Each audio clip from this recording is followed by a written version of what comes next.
Hi, good morning friends. Today we are going to discuss next part of chapter redox reaction, that is 8 part. हमने पहले 7 parts में जो जो discuss किया है आई होप आपको अच्छे से समझ आ गया होगा. ठीक है, पहले हम बैलेंस कर रहे थे रिएक्शंस को on the basis of oxidation number. अब हम नेक्स्ट रिएक्शंस आपको बैलेंस करके दिखाएंगे with the help of oxidation number method. तो नेक्स्ट एग्जांपल है Fe2O3 plus carbon changes into Fe plus carbon monoxide.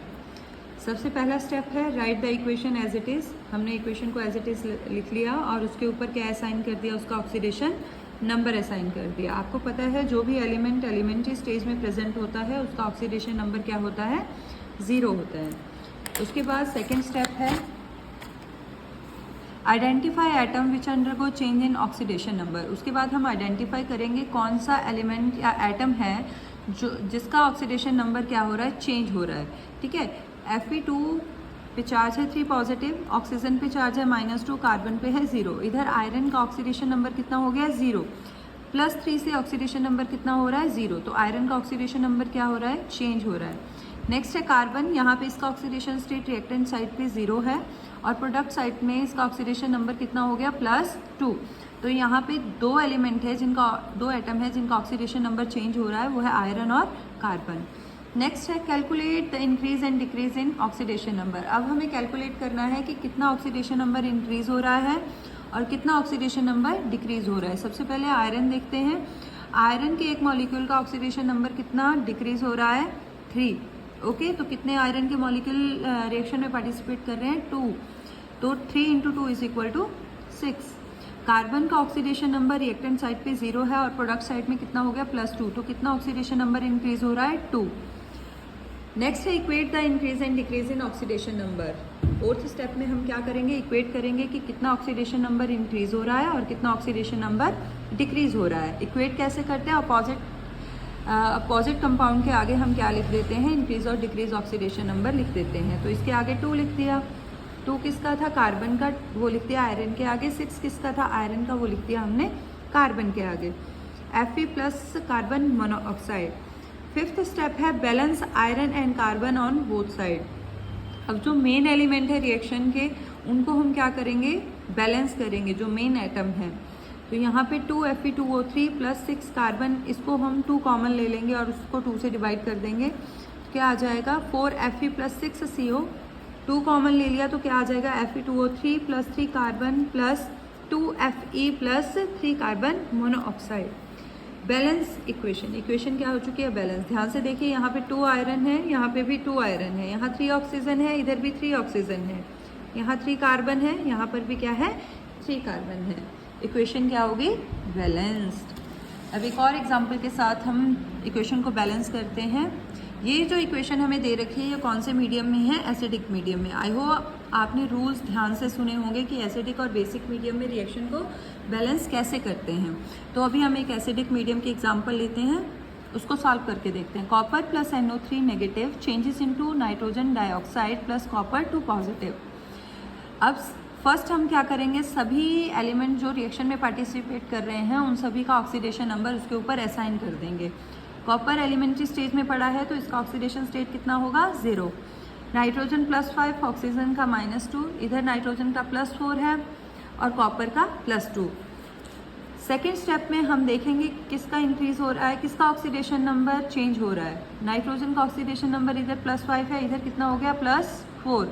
और कॉपर का ऑक्सीडेशन स्टेट रिएक्टेंट साइड 0 है और प्रोडक्ट साइड कितना हो गया, +2. थर्ड स्टेप में हम देखेंगे कि कितना इंक्रीज और डिक्रीज हो रहा है ऑक्सीडेशन नंबर. कॉपर का ऑक्सीडेशन नंबर कितना इंक्रीज हो रहा है, by 2.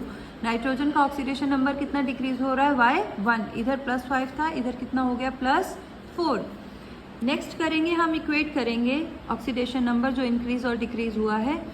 तो कॉपर के आगे 1 लिख दिया क्योंकि नाइट्रोजन का कितना हो रहा है, 1 डिक्रीज हो रहा है, तो इसको लिख देंगे कॉपर के आगे. जो कॉपर का इंक्रीज हो रहा है उसको आगे लिख देंगे नाइट्रोजन के. ओके, नेक्स्ट स्टेप में हम क्या करेंगे, नाइट्रोजन और कॉपर को क्या करेंगे, बैलेंस करेंगे. Copper plus 2NO3 changes into 2NO2. तो यहाँ पे नाइट्रोजन क्या हो गया, बैलेंस हो गया, प्लस कॉपर 2 पॉजिटिव और ऑक्सीजन भी क्या हो गया, ऑक्सीजन अनबैलेंस है. तो ये रिएक्शन हो रही है कौन से मीडियम में, एसिडिक मीडियम में। तो अगर रिएक्शन एसिडिक मीडियम में हो रही है तो हम ऑक्सीजन को बैलेंस करने के लिए अपोजिट साइड में क्या डालेंगे, वाटर, और हाइड्रोजन को बैलेंस करने के लिए क्या डालेंगे, अपोजिट साइड में क्या डालेंगे, H positive ion. Copper plus 2NO3 changes into 2NO2 plus copper 2 positive 2H2O। तो यहाँ पे ऑक्सीजन क्या हो गया, बैलेंस। अब हाइड्रोजन को बैलेंस करने के लिए हम रिएक्टेंट साइड पे क्या डाल देंगे, जितने हाइड्रोजन आयन रिएक्टेंट साइड पे कम हो रहे हैं, तो कितने रिएक्टेंट साइड पे हाइड्रोजन आयन डालेंगे, 4H पॉजिटिव। तो देखो ध्यान से रिएक्शन को, copper plus 2NO3 plus 4H positive changes into 2NO2 plus copper plus 2H2O। यहाँ पे 4 हाइड्रोजन है, इधर भी 4 हाइड्रोजन है, इधर 2 2 जा 4 5 6 ऑक्सीजन है, इधर भी कितने ऑक्सीजन है, 6, इधर 2 नाइट्रोजन है, इधर भी 2 नाइट्रोजन है, इधर 1 कॉपर है, इधर भी 1 कॉपर है। रिएक्शन क्या हो गई, बैलेंस। अब ये था एसिडिक मीडियम का एग्जाम्पल। अगर इसी तरह से कोई रिएक्शन बेसिक मीडियम में हो रही हो तो उसको किस तरीके से बैलेंस करते हैं। ये हमारे पास एक रिएक्शन है, CrO4 negative plus H2O2 hydrogen peroxide chromate ion CrO4 2 negative plus H2O।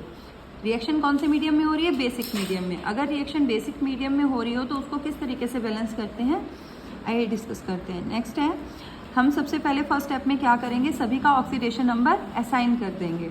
उसके बाद सेकंड में हम देखेंगे कि किस किस का ऑक्सीडेशन नंबर चेंज हो रहा है। यहाँ पे क्रोमियम का ऑक्सीडेशन स्टेट +3 है, इधर क्रोमियम का ऑक्सीडेशन स्टेट कितना हो गया, +6, ठीक है। हाइड्रोक्साइड आयन का ऑक्सीडेशन नंबर -1 होता है, और इधर हम इसका ऑक्सीडेशन नंबर जब निकालेंगे तो क्रोमियम आयन का ऑक्सीडेशन नंबर कितना आ जाएगा, +3, ठीक है। तो इंक्रीज और डिक्रीज देखते हैं। यहाँ पे जो ऑक्सीजन है उसका ऑक्सीडेशन नंबर -1 है, जो परऑक्साइड है वो एक्सेप्शनल है, उसमें ऑक्सीजन का जो ऑक्सीडेशन नंबर है वो चेंज हो जाता है, वो -2 से -1 हो जाता है। ये मैंने आपको रूल्स में बताया था, ठीक है। H2O में ऑक्सीजन का ऑक्सीडेशन स्टेट यहाँ पे कितना है, -2। तो एक ऑक्सीजन का डिक्रीज इन ऑक्सीडेशन नंबर कितना हो रहा है, 1, तो 2 का कितना होगा, 1 × 2 = 2। तो यहाँ पे क्रोमियम का ऑक्सीडेशन नंबर क्या हो रहा है, डिक्रीज हो रहा है। यहाँ पे +3 है, इंक्रीज हो रहा है, सॉरी, यहाँ पे +3 है, यहाँ पे कितना हो गया, +6। तो कितना इंक्रीज हो रहा है, 3 इंक्रीज हो रहा है, ओके। नेक्स्ट स्टेप में हम क्या कर देंगे, इक्वेट कर देंगे। अपोजिट नंबर्स, अपोजिट एलिमेंट्स के आगे, अपोजिट कंपाउंड्स के आगे क्या लिख देंगे, नंबर लिख देंगे। यहाँ पे 3 इंक्रीज हो रहा है तो इसको हाइड्रोजन परऑक्साइड के आगे लिखेंगे। यहाँ पे 2 डिक्रीज हो रहा है तो इसको इस कॉम्प्लेक्स के आगे लिख देंगे, okay. Chromate ion plus H2O। उसके बाद हम क्रोमियम को क्या करेंगे, बैलेंस करेंगे। 2CrOH4 negative plus 3H2O2 changes into 2CrO4 2 negative. तो यहाँ पे क्रोमियम क्या हो गया, दोनों साइड बैलेंस हो गया, प्लस H2O। अब हमने क्या करना है, नेगेटिव आयन को बैलेंस करना है रिएक्टेंट साइड में।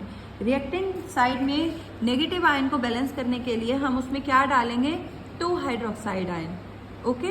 जब हम रिएक्टेंट साइड में 2 हाइड्रोक्साइड आयन डालेंगे तो इस प्रोडक्ट साइड में ऑक्सीजन और हाइड्रोजन को बैलेंस करने के लिए हमें क्या डालने पड़ेंगे, 8 वाटर मॉलिक्यूल को डालना पड़ेगा। अब देखो ध्यान से, 2 क्रोमियम, इधर भी कितने हैं, 2 क्रोमियम, यहाँ पे कितने ऑक्सीजन हो गए, 2 4 जा 8, यहाँ पे हाइड्रोजन कितने हो गए, 2 4 जा 8, 8 ही ऑक्सीजन है, 8 ही हाइड्रोजन है। यहाँ पे 2 3 जा 6, 3 2 जा 6, यहाँ पे 6, और यहाँ पे कितने हो गए, 2, तो काउंट करो कितने हैं, 6 8 6 8 14 15 16, इधर 16 ऑक्सीजन है, 16 ही क्या है, हाइड्रोजन है। अब यहाँ देखो 8 2 जा 12, सॉरी 8 2 जा 16 हाइड्रोजन है और 16 ही क्या है, यहाँ पे ऑक्सीजन है। 2 4 जा 8 8 8 16। तो यहाँ पे देखो दोनों साइड पे रिएक्टेंट और प्रोडक्ट साइड में जितने भी रिएक्टेंट साइड में एलिमेंट है उतने ही प्रोडक्ट साइड में एलिमेंट है। तो हमारी रिएक्शन क्या हो गई, बैलेंस्ड।